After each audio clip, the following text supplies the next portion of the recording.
പിതാവിൻ്റെയും പുത്രൻ്റെയും പരിശുദ്ധാത്മാവിൻ്റെയും നാമത്തിൽ ആമേൻ. പ്രിയപ്പെട്ടവരെ, ഇന്ന് ഡിസംബർ 11 ബുധനാഴ്ച എല്ലാവരെയും കർത്താവിൻ്റെ ഹൃദയത്തിലേക്ക്, ദൈവസ്നേഹത്തിലേക്ക് ക്ഷണിക്കുന്നു. ദൈവം നിങ്ങളെ അനുഗ്രഹിക്കട്ടെ. പ്രാർത്ഥിക്കാം. അമ്മേ പരിശുദ്ധ അമ്മേ, അമ്മേ പരിശുദ്ധ അമ്മേ, ദൈവമാതാവേ, ദൈവമാതാവേ, അന്ന് അങ്ങ് കൃപാസനത്തിൽ പ്രത്യക്ഷപ്പെട്ട് വരാൻ പോകുന്ന മഹാദുരന്തത്തിൽ നിന്ന് രക്ഷപ്പെടാനും എല്ലാവർക്കും വേണ്ടി പ്രാർത്ഥിക്കുവാനും ആവശ്യപ്പെട്ടിട്ട് 20 വർഷം തികയുന്ന ഈ വേളയിൽ കൃപാസനത്തിലൂടെ ഞങ്ങൾക്കും ഈ ദേശത്തിനും അങ്ങ് മധ്യസ്ഥം തേടി തന്ന എല്ലാ അനുഗ്രഹങ്ങൾക്കും കൃപകൾക്കും ഞങ്ങളിപ്പോൾ ഹൃദയം നിറഞ്ഞ നന്ദി പറയുന്നു. അമ്മേ പരിശുദ്ധ അമ്മേ, ജപമാല മാതാവേ, സകല കൃപാസനം പ്രാർത്ഥനയോടും ചേർത്ത് ഞങ്ങളിപ്പോൾ പ്രാർത്ഥിക്കുന്ന ഈ കുടുംബത്തിന്റെ പ്രത്യേക നിയോഗം. മക്കളെ,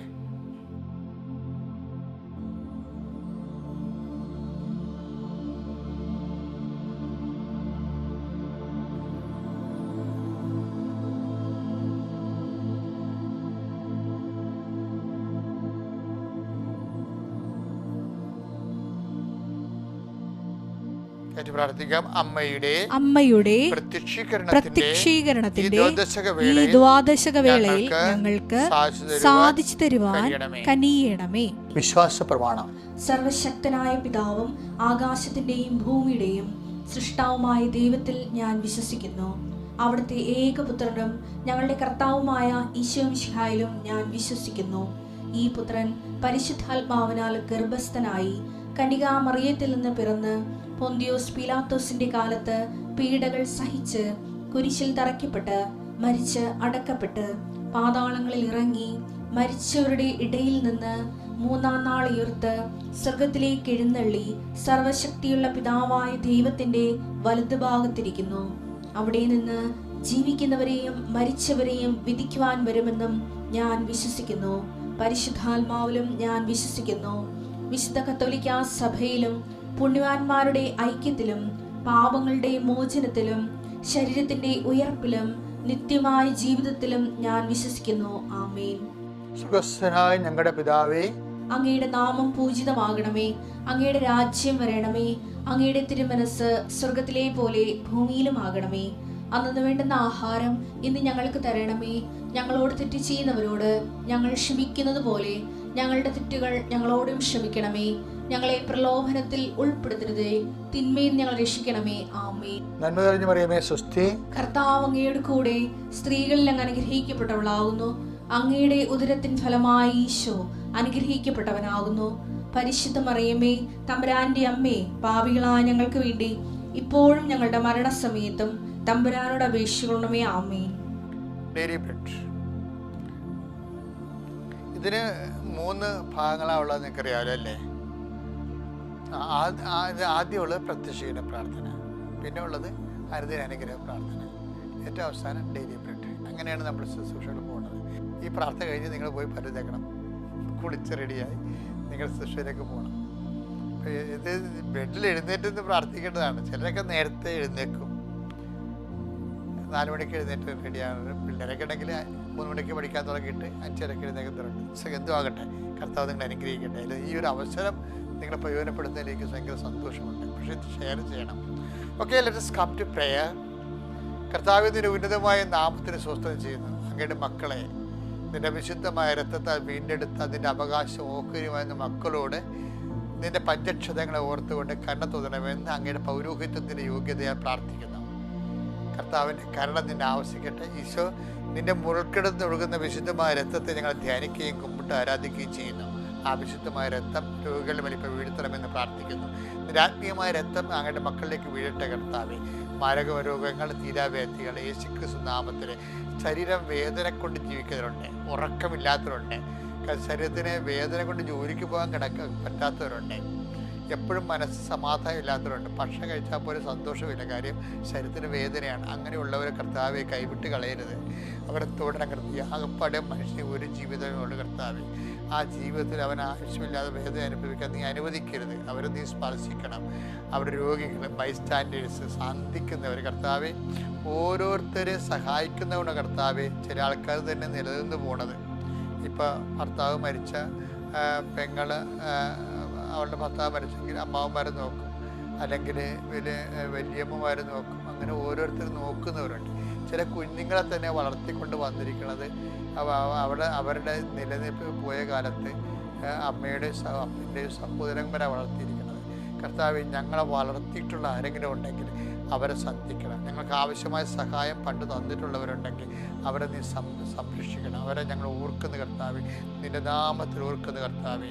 എൻ്റെ കർത്താവിൻ്റെ വലിയ ശക്തി മക്കളിലേക്ക് ആവശ്യിക്കട്ടെ. ഈശോയെ, പൊളിഞ്ഞുപോയ കടകമ്പോളങ്ങളെ കർത്താവ്, ജീവിതമാർഗ്ഗങ്ങൾ മുട്ടിപ്പോയവർ, ആ കർത്താവ് വഴി മാറിപ്പോയതിൻ്റെ പേര്, റോഡ് മാറിപ്പോയതിൻ്റെ പേരിൽ അവരുടെ കച്ചവടങ്ങളൊന്നും ഇല്ലാതെ ഇരിക്കുന്നവർ, വഴിമുട്ടിയ ആൾക്കാരുണ്ട് ഈശോയെ.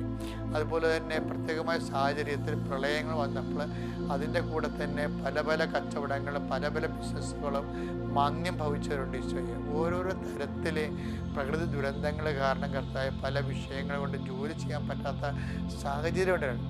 വീട്ടിൽ തന്നെ കർത്താവ് മറ്റുള്ളവർക്ക് രോഗം വന്നത് കാരണം മറ്റ് ജോലിക്ക് പോകാൻ പറ്റാതെ അവരെ നോക്കി നിൽക്കേണ്ട അവസ്ഥ വന്നിട്ടുള്ളവരുണ്ട് ഈശോയെ. ഇങ്ങനെ പഠനം മുടിഞ്ഞു പോയവർ, മുടങ്ങിപ്പോയവർ, ജോലികൾ വിഷമിച്ചിരിക്കുന്നവർ, ജോലി നഷ്ടപ്പെട്ടവർ, അത് മുടങ്ങിപ്പോയതിൻ്റെ പേര് ജോലി നഷ്ടപ്പെട്ടവരുണ്ട് ഈശോയെ. ഇങ്ങനെ ഭൗതികമായ സാഹചര്യത്തിൽ മാനസികമായ ദുരിതങ്ങൾ അനുഭവിക്കുന്ന അനേകം മക്കളുണ്ട് ഈശോയെ. അവരെല്ലാം നീ സ്പർശിക്കണം കർത്താവെ. കൃപാസനം 36 കൊല്ലത്തോളം കൃപാസനം ഉണ്ടായിട്ട് 35 കൊല്ലമായി.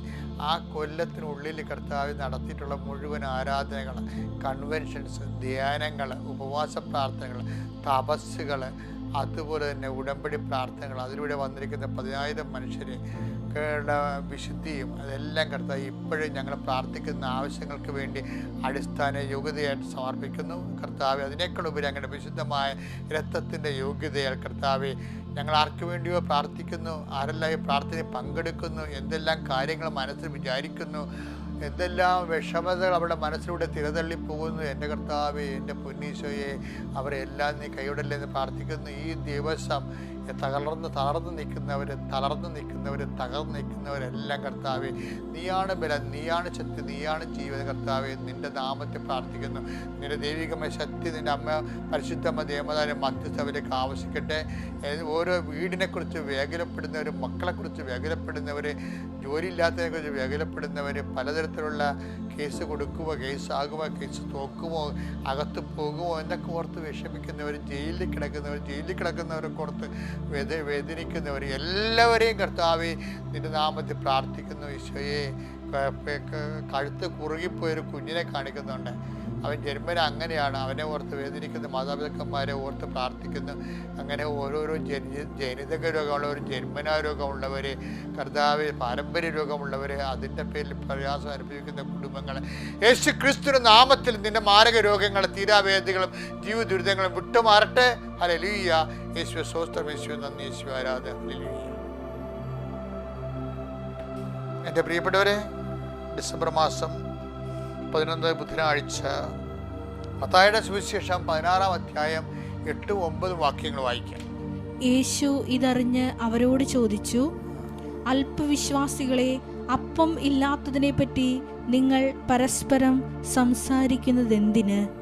നിങ്ങൾ ഗ്രഹിക്കുന്നില്ലയോ? 5000 പേരുടെ 5 അപ്പം നിങ്ങൾ ഓർമ്മിക്കുന്നില്ലേ? എത്ര കുട്ട അപ്പക്കഷ്ണങ്ങൾ നിങ്ങൾ ശേഖരിച്ചു? അതായത് കർത്താവേ,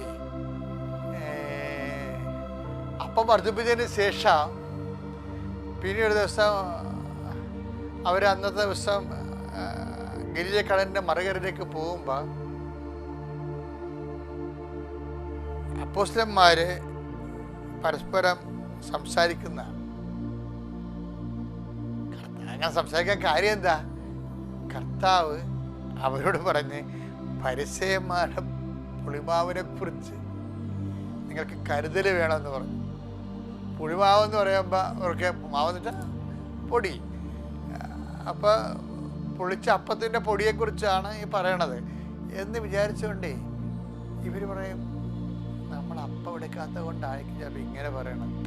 ഭയങ്കര രസമാണ് കർത്താവിൻ്റെ ഈ പെഡഗോജി എന്ന് വെച്ചാൽ കർത്താവിൻ്റെ പഠനത്തിൻ്റെ രീതികളിൽ അപ്പോസ്തലന്മാരുടെ റെസ്പോൺസ് ഭയങ്കര സർക്കാസ്റ്റിക്കാണ്. അപ്പോൾ ഈശോ പരിസയുടെ വേദപ്രബോധനത്തെക്കുറിച്ചാണ് പറയണത്.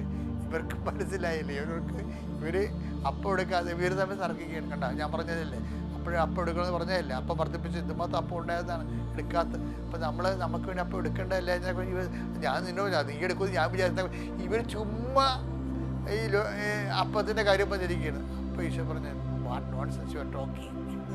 കർത്താവ് ചിരിച്ച് കാണും, പക്ഷെ കർത്താവ് ചിരിച്ചൊന്നും ബൈബിൾ എഴുതിയിട്ടില്ല. ചിരിക്കാനുള്ള വകുപ്പോടുണ്ട്. എന്താ കാര്യം വെച്ച് കഴിഞ്ഞാൽ കർത്താവ് പറഞ്ഞത് എന്ത്, കർത്താവ് മോരെന്ന് പറഞ്ഞ് ഇവർ മുതിരെന്ന് കേട്ട അവസ്ഥയാണ് ഇപ്പോൾ ഉള്ളത്. അപ്പോൾ അതുപോലെ വന്നിരിക്കുന്ന കൺഫ്യൂഷൻ പറഞ്ഞ മക്കളെ, നിങ്ങൾ എന്താണ് ഇങ്ങനെ അപ്പത്തിൻ്റെ കാര്യം പറഞ്ഞു?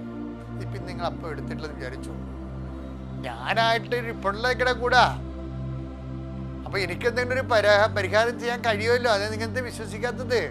ഈ ഇന്നത്തെ കാലത്ത് വിശ്വസിക്കാനാണ് നിങ്ങളെ? അല്ലെങ്കിൽ തന്നെ കഴിഞ്ഞ കാലങ്ങൾ ഓർക്കണ്ടേ? കഴിഞ്ഞ കാലങ്ങളിൽ 5000 പേരുടെ 5 അപ്പത്തെക്കുറിച്ച് ഓർക്കണില്ലേ? 4000 പേരുടെ 7 അപ്പത്തെക്കുറിച്ച് ഓർക്കണില്ലേ? എന്താ ഈശോ ചോദിക്കണേ എന്താ അറിയാമോ? നമ്മുടെ ജീവിതത്തിൽ ഇപ്പം ഡിസംബർ 11 അല്ലേ, ഇന്ന് എന്തെങ്കിലും ഒരു ഇല്ലായ്മ വന്നു, പോരായ്മ വന്നു, ബാധ്യത വന്നു, നമ്മൾ എന്ത് ചെയ്യണം? നമ്മുടെ പരസ്പരം പഴിചാരുകയല്ല ചെയ്യേണ്ടത്. ഞാനതേ പറഞ്ഞല്ലേ, ആ ചുറ്റി പിടിച്ചാൽ മതിയാണ് എന്നൊക്കെ പറയും. അപ്പം അങ്ങനെ വഴക്കിട്ട് കാര്യമില്ല. എന്താ കാര്യം? ഞങ്ങൾ പരസ്പരം ആ വിഷയം കുറ്റം ആരോപിച്ചിട്ട് രക്ഷപ്പെടാൻ നോക്കാതെ, മറിച്ച് ഈ മുൻകാലങ്ങളിൽ നിന്നെ അനുഗ്രഹിച്ച കർത്താവ് തന്നെയാണ് നിന്റെ കൂടെ ഉള്ളത്.